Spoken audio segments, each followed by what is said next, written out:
Haunted hiking trails, creepy old graveyards, abandoned ghost towns, and old buildings where spirits lurk. Come and explore some of these most haunted places where people just like you and me come face to face with ghosts.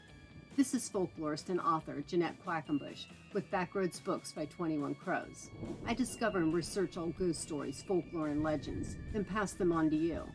I have found a whole bunch of these haunted locations of legends and folklore. Now let me help you find your scary place where our natural world and their supernatural world collide.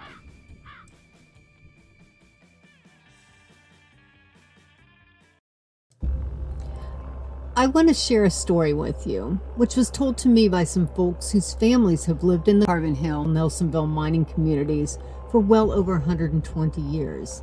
This story happened to them, leaving an indelible mark on their lives. Sometime during the 1970s, the sound of a twin-engine plane circling the town of Nelsonville broke through a violent storm. A couple and their 3 children living in a modest 2-story home about 4 or 5 miles away heard it, as did the wife's grandfather sitting in a recliner in the living room. One by one, all but the grandfather made their way into the kitchen to peer out the window above their sink and into the gloomy night. The engine's roar seemed far above their home before it faded away and then returned. Each time the sound disappeared, they waited for it to return, watching the lightning flash in the sky so perhaps it would shed some light on the mysterious plane. Suddenly, a muffled explosion shook the house, and the hills filled with light. It was silent before they had finished, stunned gasps barring the sounds of the storm. The mother and father rushed from the room, frantically grabbing their jackets and truck keys, and made plans to get help. They had no phones, so they would have to drive down the rutted roads that were most likely flooded from the rains to get to the police station. Perhaps others had heard the plane crash, but maybe not. No sirens were ringing out. But before they could cross the living room, the grandfather, still sitting calmly in his chair, stopped them cold in their tracks. "You don't need to go out there in the storm," he said, shaking his head. "It won't matter." His granddaughter was angered at his callousness and told him so. "It won't matter," she asked aghast. "What if nobody else saw it and the people in that plane are still alive? How can you be so mean?" "They aren't alive," he told her as he shook his head. "They've been dead over 30 years. That plane crashed in the spring of 1941. It put a big rut in the hill when it hit and took out a bunch of trees. I know. I've seen it. Everybody died inside, but the plane doesn't seem to know that. It keeps coming back every time there's a bad storm around here, like it's looking for its dead passengers or something." He was right. On May 16, 1941, the strange sounds of a plane circling over and over outside Nelsonville overrode the roar of gusty winds during a full-blown storm. Some noted that the motor was turning off and on, as if the pilot was experiencing engine troubles. Others noted flares tossed to the ground as if those aboard were trying to illuminate the ground below for an emergency landing. The pilot, who had departed Louisville on a flight to Pittsburgh with 4 other crew members, desperately attempted to find a place to force land in the gale winds. Not long after, there was an explosion as the twin-engine military plane slammed into a hillside outside town, ripping a swatch of trees, brush, and earth 300 feet. It was a military flight, and the pilot of the Beechcraft AT-7 Basic Combat Navigation Training Plane circled for nearly a half hour, frantically searching for a landing spot in the rough, wooded terrain to land. The aircraft ripped a 300-foot swatch of trees, brush, and earth on the Peter Dolly farm by a ragged dirt road and just a few hundred feet from Fred Christian's house.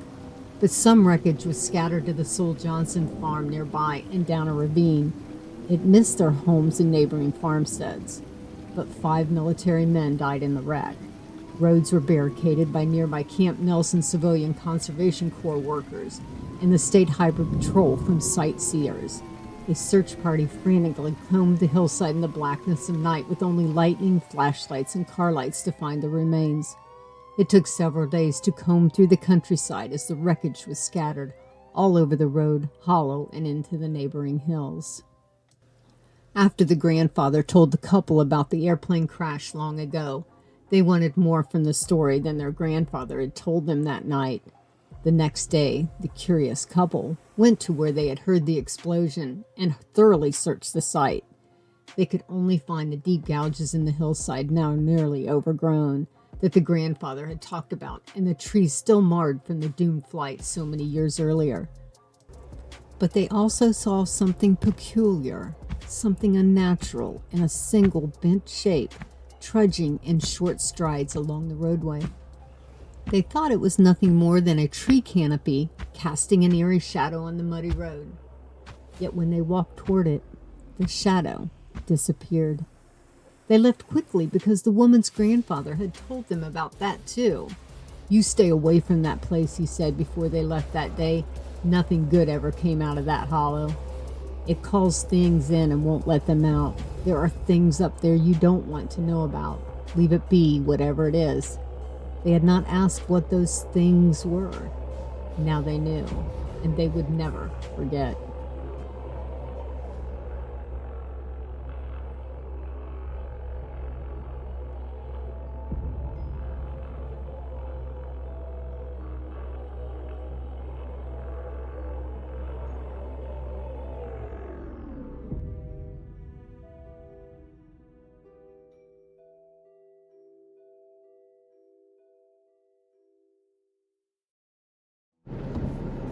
Hey, this is Jeanette. I'm at Airplane Hollow.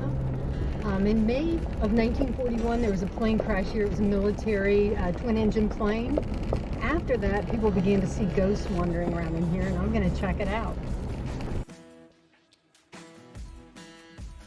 This path, a 3-mile loop, is within Wayne National Forest and follows the graveled Jacobs Road, also known as Township Highway 371, Downhour Road, or Dolly Road.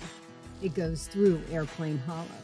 At the top of the hill at the intersection, hikers take a left and follow the main corridor of the Wayne National ATV trails straight along the ridgetop overlooking the hollow. The cemetery is to the far left. This was once called Shields Road. It is a moderate hike, climbing gently upward to the ridge along the gravel road, then along the dirt and mud ATV trail. And yes, this can be muddy with deep puddles. Tucked into the forest along the route are remnants of the old farms and homes of several families who lived there when the crash occurred. Listen closely. You may hear the chugging sound of the ghost plane above or witness the ghosts of the dead below. But always be careful. You are following a graveled road that does have a few cars on it and is also used by ATVs. ATVs have the right of way on these trails, so please make sure you move off if they come through.